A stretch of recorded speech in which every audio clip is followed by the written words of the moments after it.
Hi friends, ഇന്ന് നമ്മളൊരു special കാട ബിരിയാണി ഉണ്ടാക്കാൻ വേണ്ടിയിട്ടുള്ള പരിപാടിയിലാണ്. അതുകൊണ്ട് തന്നെ നമ്മുടെ വീടിൻ്റെ തൊട്ടടുത്തുള്ള ഒരു കാട ഫാമിലേക്കാണ് ഞങ്ങൾ വന്നിട്ടുള്ളത്. നമ്മളൊരു 20 കാടനെയാണ് ഇപ്പോൾ ഇന്ന് സെലക്ട് ചെയ്തിട്ടുള്ളത്. നമ്മളെ വീട്ടിലേ കുറച്ച് കൂടുതൽ ആൾക്കാരുള്ളതല്ലേ, അപ്പോൾ ഞങ്ങൾ 20 സെലക്ട് ചെയ്തിട്ടുണ്ട്. അപ്പോൾ നമ്മുടെ കാടകളൊക്കെ ഇവിടെ റെഡി ആയിട്ടുണ്ട്. ഇനി ഇത് നമുക്ക് നന്നായിട്ടൊന്ന് ക്ലീൻ ചെയ്തെടുക്കാം. ഇനി നമുക്ക് ബിരിയാണി ഉണ്ടാക്കാൻ വേണ്ടിയിട്ടുള്ള പാത്രമൊക്കെ ഇവിടെ നന്നായിട്ട് ചൂടായിട്ടുണ്ട്. അതിലേക്ക് അല്പം സൺഫ്ലവർ ഓയിൽ ഒഴിച്ചു കൊടുത്തിട്ടുണ്ട്. നമ്മളിന്ന് 2.5 കിലോന് റൈസ് ഉപയോഗിച്ചിട്ടാണ് ബിരിയാണി ഉണ്ടാക്കുന്നത്. അതിനാവശ്യമായ ഉള്ളിയാണ് ഇപ്പോൾ ഇതിലിട്ട് കൊടുത്തിട്ടുള്ളത്. ഏകദേശം ഈ കാണുന്ന ഒരു പ്ലേറ്റ് നിറയെ ഉള്ളി എടുത്തിട്ടുണ്ട്. അത് മുഴുവൻ നമ്മൾ അതിലേക്ക് ഇട്ട് കൊടുത്തിട്ടുണ്ട്. നമ്മുടെ ഉള്ളിയൊക്കെ ഒന്ന് വാടി കിട്ടാൻ വേണ്ടിയിട്ട് അല്പം ഉപ്പും ആഡ് ചെയ്ത് കൊടുത്തിട്ടുണ്ട് അതിൻ്റെ കൂടെ. ഇനി ഇത് നന്നായിട്ടൊന്ന് ഇളക്കി കൊടുത്ത് നന്നായിട്ടൊന്ന് വാട്ടിയെടുക്കാം. നമുക്കിത് ഏകദേശം വാടി വന്നിട്ടുണ്ട്. ഈ ഒരു പരുവത്തിൽ നമ്മുടെ ഉള്ളിയൊക്കെ വാട്ടിയെടുക്കണം. അതിലേക്ക് കറിവേപ്പിലയും കൂടി ഇട്ട് കൊടുത്തിട്ടുണ്ട്.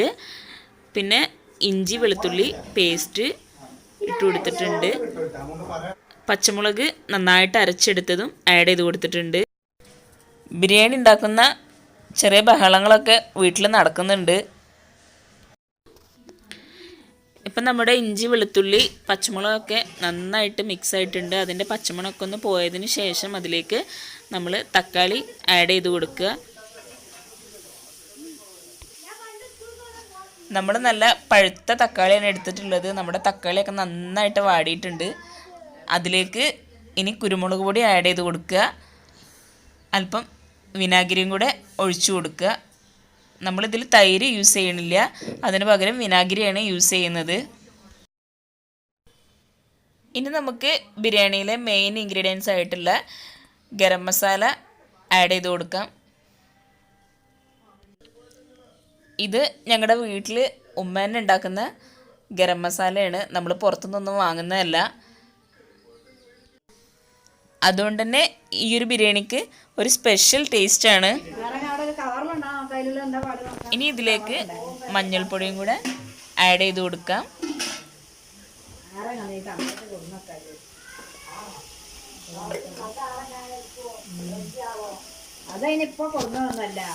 ഇപ്പം നമ്മുടെ കാട ബിരിയാണിക്കുള്ള മസാല ഇവിടെ റെഡി ആയിരിക്കണ്.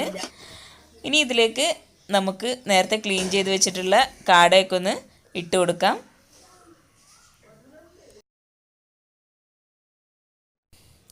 ഇനി നമുക്ക് ഈ കാടയൊക്കെ ഒന്ന് നന്നായിട്ടൊന്ന് മിക്സ് ചെയ്യുക. ഒന്ന് മസാലയൊക്കെ ഒന്ന് അതിൽ നന്നായിട്ട് പിടിക്കുന്ന വരെ ഒന്ന് മിക്സ് ചെയ്ത് കൊടുക്കുക.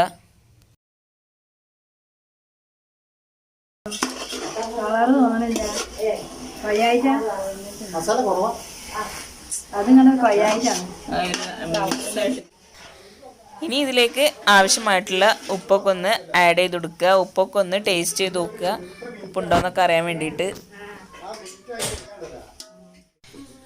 ഇനി ഇതിന് മുകളിലായിട്ട് മല്ലിയിലയും പുതിനയും കൂടെ ആഡ് ചെയ്ത് കൊടുക്കുക. ഇനി നമുക്ക് ഈ കാടമാംസമൊക്കെ ഒന്ന് വെന്ത് കിട്ടാൻ വേണ്ടിയിട്ട് ഒരു 15 മിനിറ്റ് ഒന്ന് മൂടി വെക്കാം.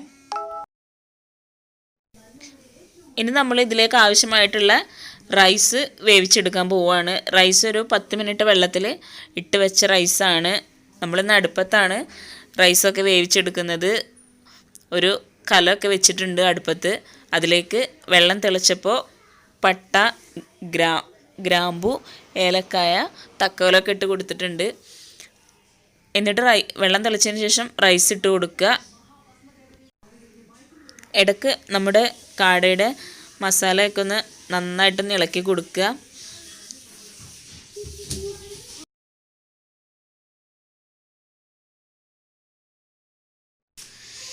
നമ്മുടെ കാട ബിരിയാണിക്കുള്ള മസാലയൊക്കെ ഇവിടെ റെഡി ആയിട്ടുണ്ട്. കാടയൊക്കെ നന്നായിട്ട് വെന്തിട്ടുണ്ട്.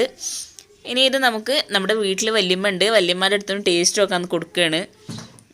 വല്യമ്മ ടേസ്റ്റ് നോക്കുന്നുണ്ട്. വല്യമ്മ തന്നെ അഭിപ്രായം പറയുന്നുണ്ട് എങ്ങനെ ഉണ്ട് എന്നുള്ളതൊക്കെ.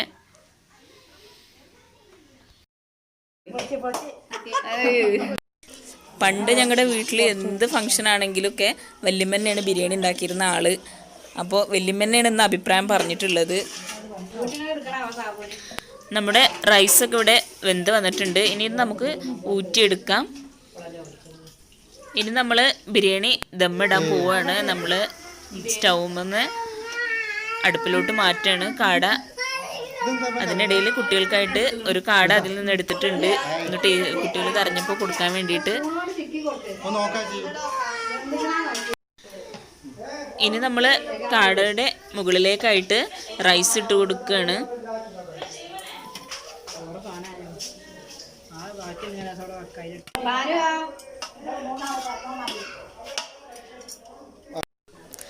നമ്മൾ റൈസിന് മുകളിലായിട്ട് നമ്മൾ നേരത്തെ അരിഞ്ഞു വെച്ചിട്ടുള്ള ഇലകളും പുതിനയും ചപ്പൊക്കെ ഒന്ന് ഇട്ട് കൊടുത്തിട്ടുണ്ട്. അതിന് മുകളിലായിട്ട് നെയ്യ് ആഡ് ചെയ്ത് കൊടുക്കുക. ഇവിടെ ഞങ്ങൾ 6 kg നെയ്യാണ് യൂസ് ചെയ്യുന്നത്. അല്പം ഗരം മസാലയും കൂടെ മുകളിൽ ഇട്ട് കൊടുക്കുക. ഇനി നമുക്കൊന്ന് അടച്ചു വെക്കാം.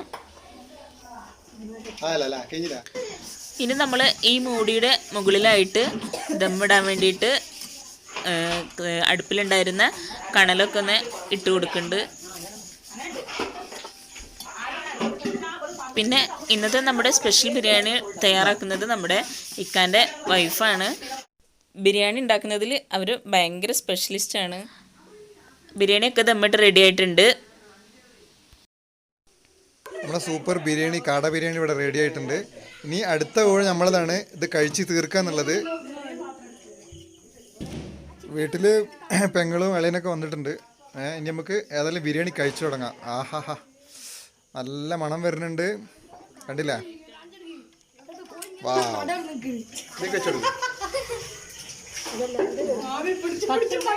തട്ട് പ്ലേറ്റ് വെച്ചെടുക്കണോ?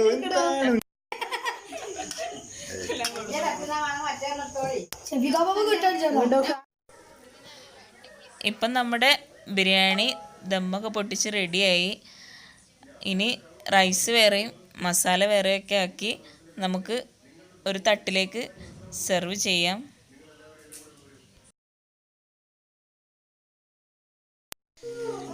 ഇപ്പോൾ ബിരിയാണിയൊക്കെ ഇവിടെ വിളമ്പി റെഡി ആയിട്ടുണ്ട്. ഇനി ഇതൊക്കെ ടേബിളിലേക്ക് കൊണ്ടുവെക്കാൻ പോവുകയാണ്. അതിനു മുമ്പായി ഞങ്ങളുടെ ചാനൽ സബ്സ്ക്രൈബ് ചെയ്യാത്തവരുണ്ടെങ്കിൽ ആ താഴെയുള്ള സബ്സ്ക്രൈബ് ബട്ടൺ ഒന്ന് ക്ലിക്ക് ചെയ്യുക. നിങ്ങളുടെ ഫ്രണ്ട്സിനൊക്കെ ഒന്ന് ഷെയർ ചെയ്യുക. നിങ്ങളുടെ കമൻറ്റൊക്കെ കമൻറ്റ് ബോക്സിലിടുക. Thank U.